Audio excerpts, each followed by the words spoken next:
Today, answers matter more than ever before. That's why IBM is helping businesses manage customer questions with Watson Assistant. It's conversational AI designed to work for any industry. Let's put smart to work. Visit IBM.com/Watson Assistant.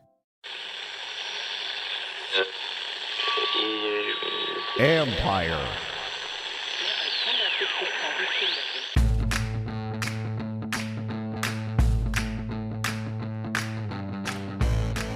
Hello and welcome to my podcast, sponsored by Lone Oak Coffee. Visit loneoakcoffee.com, use promo code COFFEE2020 for a discount.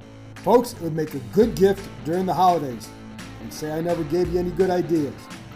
Today, I talked to ESPN's Mike Rothstein, who covers the Detroit Lions. We talk about Matthew Stafford's future. Would he be available for a team like Washington this offseason? He also talks about old pal Adrian Peterson. And Mike gives some insight on Logan Thomas and J.D. McKissick, both former Lions. Then I chat with former NFL scout Tyler Roman about, once more, fantasy football, some good plays for this weekend, plus a bonus. We discuss BYU quarterback Zack Wilson. Tyler used to scout college prospects, so this is right up his alley. We give you a little taste of some things to consider this offseason. Don't forget you can read my work on ESPN.com. Follow Mike on Twitter at Mike Rothstein, Rothstein, and Tyler at NFL Scout 21. And now, here's my conversation with ESPN's Mike Rothstein.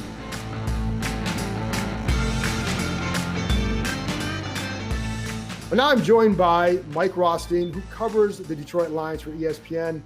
Mike and I cover franchises that haven't done a whole lot in the last however many years. And, you know, we could go way back, I guess, to 1991 and talk about that playoff run that the teams made. But hey, it's the have-fun day for the Detroit Lions. There you go. So, but I want to get to this current crop. And I want to start, Mike, with quarterbacks because that's always the topic here. And Washington almost assuredly will be looking for a quarterback in the offseason. Is Matthew Stafford going to be available, do you think? So that's one of the biggest questions now, I think, that surrounds the Lions. Like, there's a few storylines that have existed kind of throughout this season, right? And even going into the season. And one of them was, well, what's going to happen with Bob Quinn and Matt Patricia, the general manager and head coach? And tied in with that is, if Bob Quinn and Matt Patricia end up gone, what does that mean for Matthew Stafford? And that is now even more of a question because things are not going well in Detroit. They're 3-5. There doesn't look like there's been major progress. Sheila Ford Hamp, the new owner, has basically said, hey, there needs to be major improvement. And I mean, I asked Matt Patricia on Sunday, well, where has that improvement been even this year from week 1 to week 8?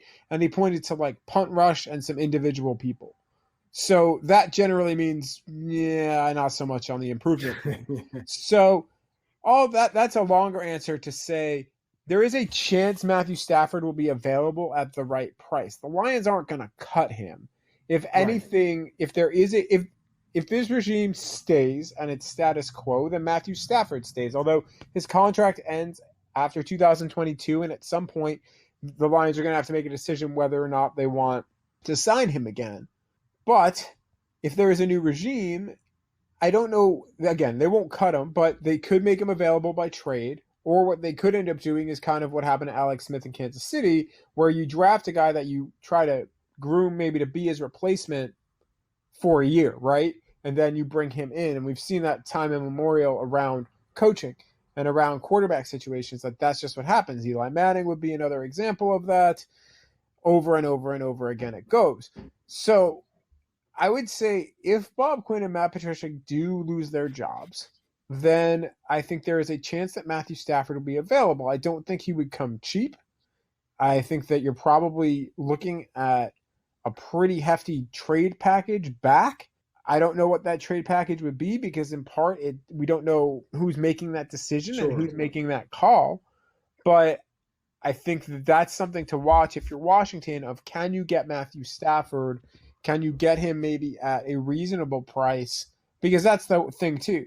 is if they make Matthew Stafford available and if it becomes clear that they are, how many teams are going to maybe be interested in getting him? Because you have to think that if you're drafting in the top 5, you probably have a shot at one of the 3 quote-unquote franchise guys potentially as of now in the draft, whether that's Lawrence, who's going to more than likely go number 1 to whomever's taking number 1, Justin Fields or Trey Lance. If you can't get one of those guys, or you think you're closer, and I think there are a few teams that you can look at and say, well, you're close, except for a quarterback. San Francisco, 1, Tampa, another one if, say, Tom Brady retires. Maybe even New Orleans in that situation if Drew Brees were to retire, although they do have Jameis Winston there. So you see those things. If you think you're that type of team, I think that's more attractive than a rebuilding team, which is why maybe Washington, to me, wouldn't necessarily be a fit for Stafford, but he could be available. And I agree with that line of thinking as well, because I don't know that I would give up that much capital for somebody in his position with the contract and all that, given where they are in their rebuilding. Where's he at as a player, do you think? And I haven't been able to see him a whole lot this year. Where's he at as a player? I think he's still a good quarterback. Let's start there, baseline. He's still a good quarterback. Is he playing at the level he was last year before the back injury? No, he's not. There are flashes here and there of that player that he was a year ago when he was really playing at a Pro Bowl level pace. And frankly, had the Lions been better, he might have been in some sort of fringe MVP conversation. Obviously would not have won that award because of what Lamar did last year. But this year just hasn't been there. He's throwing some more interceptions. There were a couple on Sunday that were just bad throws, put it in a bad spot. There was one against Indianapolis, put it in a bad spot, didn't see the nickel, and became a pick 6. He's done that a couple of times this year. But I don't know how much of that is Stafford regressing versus him trying to do too much because he knows their defense is bad. And he'll never come out and say that, but you look at what's happened. They've gotten double-digit leads, and this was more early in the season as more of an early season problem than the problem now when they're just kind of losing games. But early in the season, they would get double-digit leads, and then their defense would falter. And it felt like so often the pressure was on Matthew Stafford's shoulders, and he was maybe pressing a little bit too much. You might say, well, he's in his 12th year. Why would he be doing that? And it's because, you're trying to win the game, right? So all of that's, again, a long answer for saying I think he's still a good quarterback. I think he's a guy that still would have 5 or 6 potentially good years left. He'll be 33 by the time next season comes around. So that's kind of that, mid to back end of a prime for a quarterback, although I think some of the top-end quarterbacks are maybe readjusting that calibration of what we consider a quarterback prime. So I think he's a guy that, he's good. I would rather have him on my team than, 2/3 of the quarterbacks in the league probably. So I think that tells you probably where you're at with him. Washington knows Detroit's running back pretty well, Adrian Peterson. I can look at the numbers, and I think it was like the last 5 games, it's 2.82 yards per carry. Not very good. So what's going on with Peterson and that run game? Yeah, it's, last week was good for AP because he actually increased his yards per carry for the first time all season from the week before. Now, it was hard to get much worse because I think that it was like 1.6 yards per carry against the Colts, so you couldn't get too much worse. But, it's more a function of how they're using him. Basically, he gets the ball, and more often than not, I think it's like 2-1, he's running up the middle. And if he's not running up the middle, he's running over a guard. So you're not seeing him really get, those off-tackle type runs, those get to the outside type runs. Now, that's not always been his game anyway, but he also is 35 years old, as you've seen in Washington. He doesn't necessarily have that same burst that he did as a younger player. So he's still effective in fits and starts. I think he's still effective when you give him the ball that first time, maybe that second time.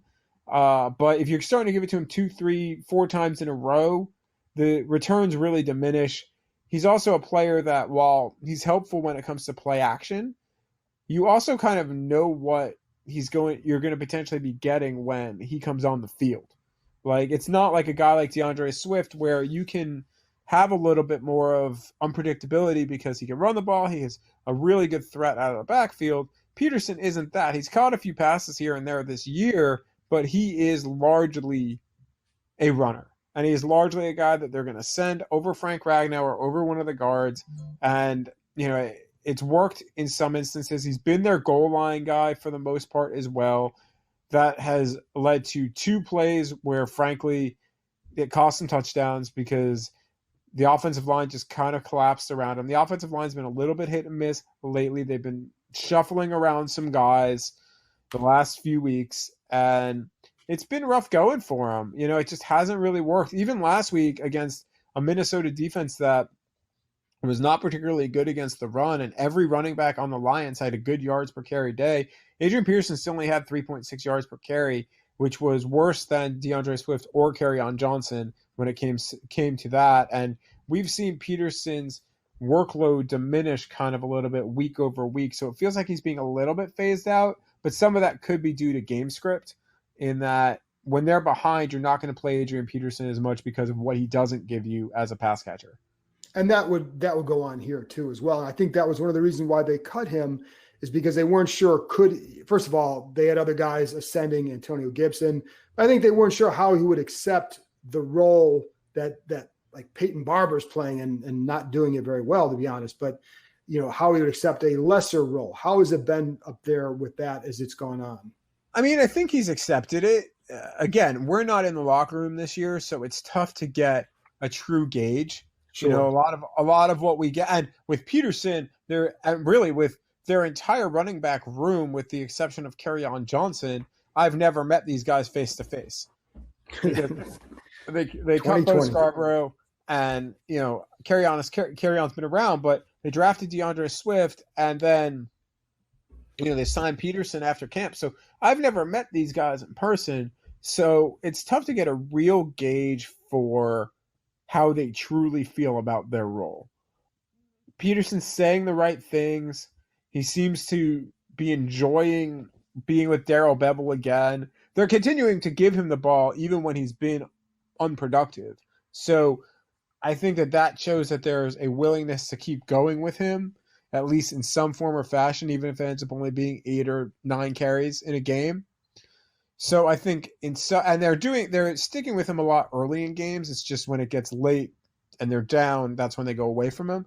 So he still has a role, but it's not like the beginning of the season. Against Arizona, he was their guy, and really against Chicago, he was their guy, and against Green Bay, he was their guy. It's been less that and more of an emergence of DeAndre Swift, which a lot of people figured would happen at some point. The argument I've made is why you're not going with Kerryon Johnson over Peterson. And I think that's because they probably did tell Peterson he would have some sort of role. But Kerryon Johnson looked way better than Adrian Peterson did on Sunday. And Kerryon Johnson hasn't had a carry before Sunday since week 6. So it seems like they're trying to figure that out, and it's maybe a little bit week by week. But I imagine Peterson will have a role, particularly this week. Why is the defense so bad? Oh, man, how long do we have? how long? How long do you want me to go for? We'll get the Cliff Notes version. Yeah, here. The Cliff Notes version is they didn't put a lot of investment in their defensive front.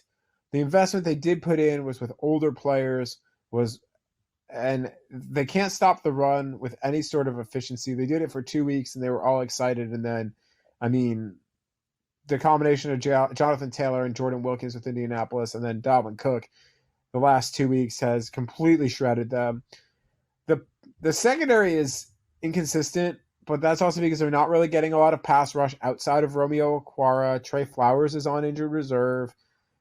They pick up Everson Griffin. Everson Griffin was largely, other than a pass deflected, was a non-factor on Sunday in his first game against Minnesota. So they just don't have a pass rush. They've struggled stopping the run. The linebackers really have had issues getting off of blocks, being in the right position.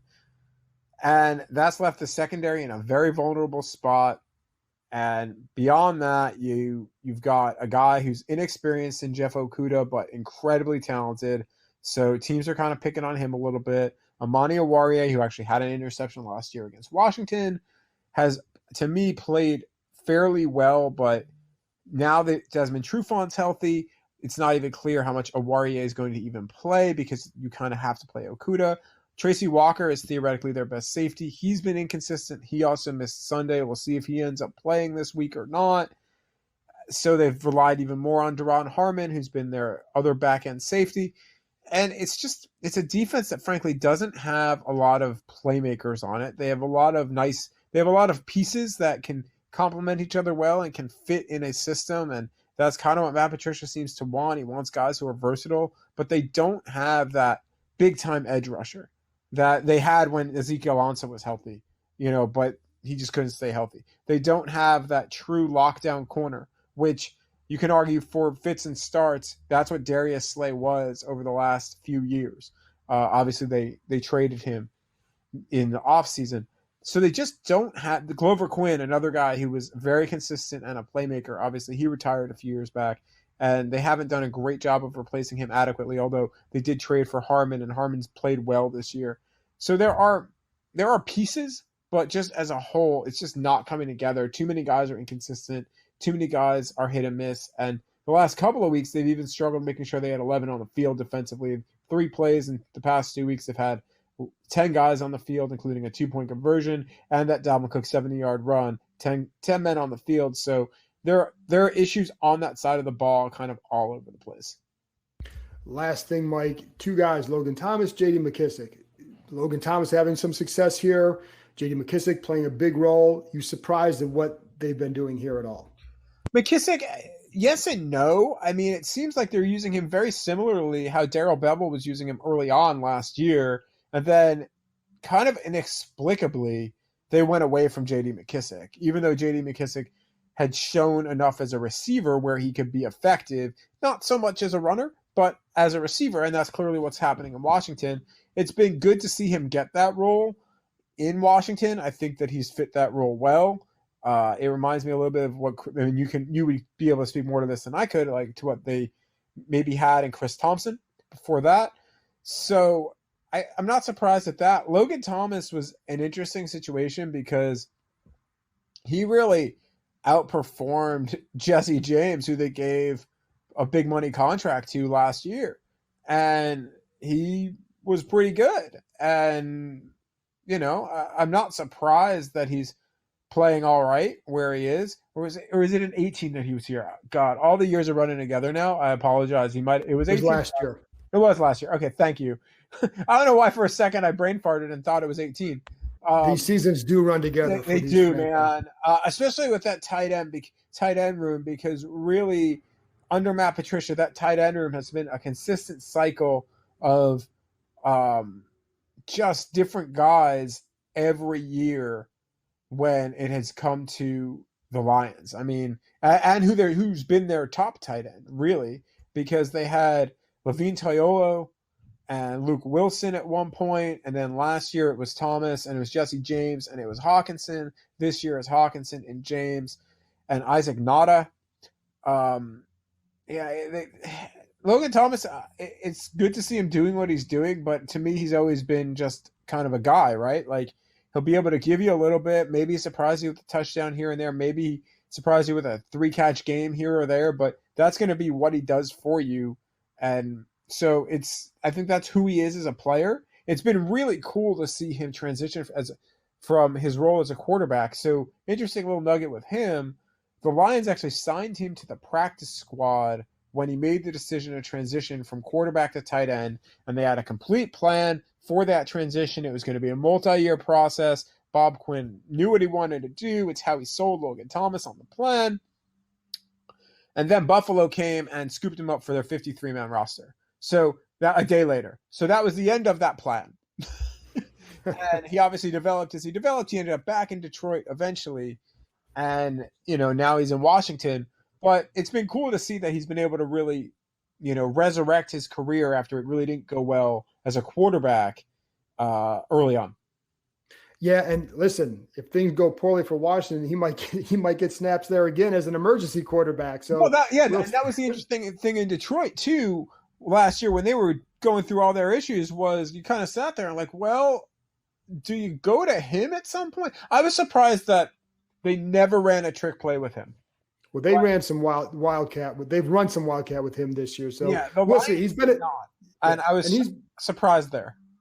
He's been a good story for them. I think his future is as a number 2 tight end, but they didn't have a number 2 tight end before he emerged, so that's fine for them. So, Mike, I appreciate your time and your insight. Thanks for coming on. Hey, no problem. Anytime, man. After this break, I'll be back with a conversation with Tyler Roman as we discuss good fantasy football plays this weekend, plus an early scouting report on BYU quarterback Zack Wilson. Introducing the new Verizon Business Unlimited plans. Now you can pick a plan for as low as $30 a month per line with AutoPay. Get 5G nationwide, plus massive data capacity, plus spam blocking features. And with Verizon Business Unlimited, you can mix and match the right plans for your business so you get more of what you need and none of what you don't. From Verizon, the network businesses rely on. 5G nationwide available in 1,800 plus cities on most VZ 5G devices. Monthly per line pricing with 5 plus lines on Biz Unlimited Start. Device payment, smartphone purchase. Auto pay and paper-free billing required. Terms apply. You've heard me talking about Lone Oak Coffee for a couple months now. Let me tell you a little bit about who they are and what they're about. Lone Oak Coffee is based in the Shenandoah Valley, just a nice bunch of people who are open for business during this trying time. Just look at their website, loneoakcoffee.com, and what do they highlight? Their core values of quality, family, transparency. They work with co-op farmers from all over the world to source their beans. They also support small farmers to find the right beans. During this pandemic, one of my saving graces has been grinding my beans from Lone Oak Coffee and taking a few minutes before the day to savor the coffee, get my mind right. Put a little jazz or Frank Sinatra or Louis Armstrong on in the background, it's even better. I've enjoyed all their blends, but among my favorites, the Ethiopian Guji, love the berry flavor, the Mexican Chiapas, and their house blend.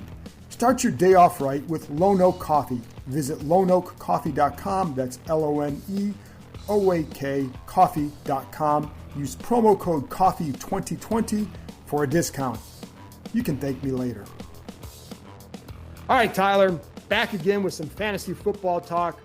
Who do you like for some good plays this week for the fantasy football folks? Well, this week you got a guy like Jacoby Myers, who had a breakout game on Monday Night Football against the Jets, coming off a 169-yard performance. He's had 28 targets over the last 3 weeks, which puts him in the tier with guys like DK Metcalf and Juju Smith-Schuster over that time period. And he's got a lot of opportunities coming for him. You know, no one else in that offense has stepped up, so Cam is really locked on to him. So I think that's a guy people should pick up, and he's a starting option going forward, at least in your flex position. Quarterback-wise, Tua Mania looks like it's hitting Miami now, coming off a great performance against the Cardinals, almost 300 of total yards, 2 touchdowns. And I really like the way he moved in the pocket, very Russell Wilson-esque that I saw. But, yeah, I think he's another good option for guys to play this week. He has the Chargers this week, and they've given up 30 points in 4 straight games. So he's a solid play this week. You got Jerry Jeudy from the Denver Broncos, the rookie from Alabama, one of my favorite receivers coming out in this past draft class. He had 125 yards and a touchdown. Clear number 1 for Drew Lock right now, and a solid flex option as well. And then one other name, a name that a lot of Washington fans are familiar with, is Jordan Reed. He returned last week, coming back from injury for the 49ers. Only had 1 catch, but he was kind of on a snap count. He's going to be the starter there going forward with Kittle out. All Washington fans know when he's healthy, he's a great player, and it's always when healthy. So hopefully he's going to stay healthy for them and get some targets for them. And the tight end position around the league this year in fantasy has been kind of on the down. So I think if you guys can pick him up and start him going forward, I think Jordan's a solid option. What about a guy like Duke Johnson for Houston? What is your take on him? Because I think David Johnson's, there's some issues there, obviously, with the injury. Yeah, Dave, I think has a concussion or something. But yes. Duke, I mean, he's always been kind of more of a guy to the backfield. He doesn't get as many carries. I think he's a solid option in a PPR league, point per reception, but I don't expect him to get a lot of carries. I mean, he'll get an uptick, obviously, with David out, but I think, obviously, it's more same kind of his talent has always been out of the backfield, catches getting that way. So, like I said, PPR league, Duke Johnson might be an option, but if you're in a regular standard scoring league, I don't think it's too much to think about picking him up. And he also is playing the Browns this week, whose defense they have not been very good on defense, his former team. So you never know how that plays out. What about with Tua in Miami? Is there somebody that you say, like, okay, you pick up Tua, but is there someone else that you would look at in that passing game who you think is just a good play to pick up because of Tua? Well, I mean, Devontae Parker, I mean, he's already probably picked up in most leagues. He is a good receiver. But Preston Williams is a guy, I think he did get hurt this past week, but he has looked in Preston's way the last 2 weeks a little more. He's a undrafted, second-year player from Colorado State. So Preston Williams, he's a high upside play in my opinion, if he's healthy. But like I said, he got banged up last week, so he's someone to consider. And Mike Gesicki at tight end as well. He's been down the last couple weeks, hasn't got as many targets, but he's a talented player. So I think if he gets a rapport going with Tua, tight ends are sometimes quarterback's best friend. So if Gesicki's available in your league, and going back to my earlier point with the tight ends play, it's been kind of down in fantasy. So Gesicki might be a nice option there as well. Last thing I want to ask you about, because you've actually gone back and now studied this guy, and we're switching gears completely here, but this is going to apply to any team that needs a quarterback, including Washington. Zack Wilson from BYU. I know you studied him recently. Mm-hmm. What did you find about him? Well, Zack Wilson, he's a talented guy. I watched the BYU game, the Boise State game extensively, and it was probably the best matchup he's going to have. They've had a softer schedule. BYU was ranked going in, but BYU won 51-17 over Boise State. But Zack was great. He was 21-27, 359 yards passing, 2 TDs. I like the guy. I mean, he has a really confident swagger about him, a nice little moxie, good pocket presence. He is a really quick and strong release. That's, something you look for in your quarterback effortlessly, honestly. The arm strength that he possesses on film, I do like him a lot. He sees the field well. He doesn't look overwhelmed at all, too much in the pocket. He's very calm back there. He knows when to leave the pocket. He knows when to stay in and take a hit, because he took a couple hits actually on Friday against Boise State and stood in there in the pocket and made a nice throw. He's mobile. It reminds me a little bit of Joe Burrow, the way he moves. And, the way, because Joe Burrow is sneaky athletic, and he's made some nice plays for the Bengals this year with his legs. And, at this point, I'm going to watch him going forward and go back to some other games as well. But, I think he's definitely a first-round player. I mean, at the worst, a second-round player. But if he keeps playing like this, and you know how quarterbacks meteorically rise throughout the draft process, I think Zack Wilson will be a top 15 top 15 pick come April. Is there one thing that would concern you about him? There was a couple of things that I saw a little bit like situational awareness wise. He took a sack late in the first half, held on the ball way too long. He's got to know he's got to get rid of that ball just because, in the situation. There's a couple other times too where he held on the ball a little too long trying to make a play, and that comes with more experience. He's a young guy, and usually that's, like I said, the more reps you get, you can get your way out of that. And then one more little example of the situational awareness. The clock was running down at the half. I almost put a little more on the coaches. They kind of were in no man's land. It was a 4th and 5 situation. The clock was running about 10, 12 seconds. Snapped the ball. Zack kind of rolled around in the pocket, ran around, finally threw the ball away to a guy for about 15-yard gain, but the clock expired before anything else could happen, so they got no points in the half. So just some things like that he's got to recognize and prepare himself better for those kind of situational awareness, trying to get the ball out, trying to get a chance for field goal, get points before the half. So just something he's got to work on. Tyler, always good insight. Appreciate your time. You got to get some draft stuff out there so people can listen to even more of that kind of talk. So I appreciate your time. Will do. Thanks for having me. AT&T Fiber has some tips for all you parents out there on having an A-plus back-to-school season. This year's shopping is looking a little different these days. While there might be new pencils and notebooks and a fun new outfit or two, there's one thing that's not up for debate. Every at-home classroom needs fast and reliable internet. So when your 8th grader has a live chat with her algebra teacher, and you're on a video conference with your boss, and your youngest one is taking a well-deserved video game break, there won't be any disruptions. That's because AT&T Fiber, with 20 times faster upload speeds, delivers a faster internet experience than cable. With unlimited internet data included and no annual contract, put fast, reliable internet at the top of your school shopping list. Get AT&T Fiber. Visit att.com/getfiber. Limited availability in select areas. Speeds not guaranteed and vary based on combined upload and download speeds versus major cable providers. 1 gig service with uploads of 35 megabits per second. Restrictions apply. Check availability at att.com/getfiber. That's it for this episode. Thanks to Mike Rothstein and Tyler Roman for joining me, and thank you for listening. It's a long process, folks. I warned you about that since the spring. Others have as well. And that process isn't always pretty or fun to watch. So I appreciate your patience with me and the show. And thanks to Lono Coffee for their continued support. On the next episode, I'll talk to former NFL General Manager Randy Mueller about the rebuilding process and quarterbacks. Plus, a Therapy Thursday mailbag. Talk to you next time.